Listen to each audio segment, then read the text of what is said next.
Hi, Doug Krebs of Chicago Spine Sports and Robin Becker of Healthy Results. We're going to go over what we find is a lot of people have issues with performing a row, whether it be a bent over row or a cable row. We like doing a combination of both of these. I don't know that one's better than the other, but they're just a little different, so we recommend doing both.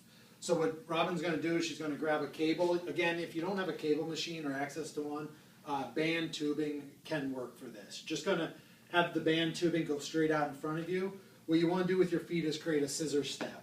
So if the weight or the cable is in your right hand, you want your left foot forward. This is just like running or walking. Then from here, you're going to get nice and tall. You're going to stabilize the abs, brace them just a little bit. You don't want to fully make them tight, but just not have them loose. So then when we go ahead and do the row, go ahead and do the pull, we're not rotating the body, we're not falling, we're keeping everything solid, and just the elbow is driving backwards. Now, a common fault is people round this shoulder forward, and then when they pull back, they don't set that shoulder back.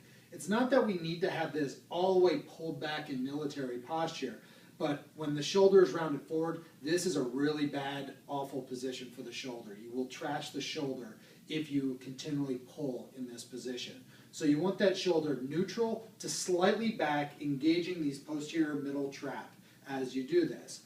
When you pull, you want that cable to be set up so this is roughly parallel to the ground, and go ahead and pull back and then off. If you want, you can get the other arm involved, that when you pull back, you reach forward with the other arm, just like that, kind of a running form. Here. So this one, you would do this normal reps and sets, 3 sets of 10 repetitions.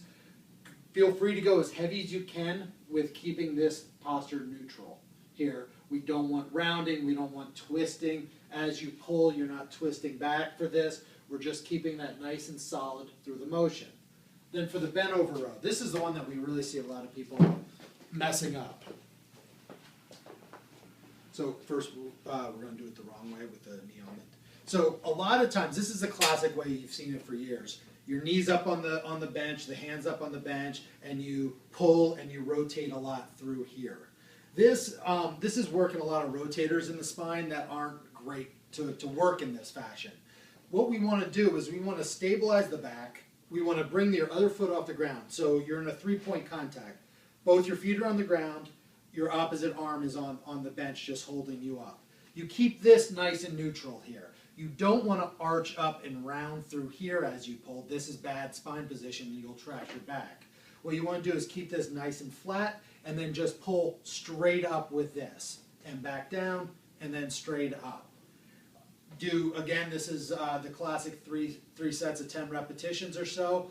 If you have to go heavy enough that you're yanking on this, we might want to do other straight bar rows, upright rows, or bent over rows instead. This is more, think of this as a little bit more of a targeted for this posterior sling, the lat into the opposite glute. That's the other reason why we have the foot down, is because it's going to engage the glute on the opposite side and the lat better. So this is the standing row and the bent over row.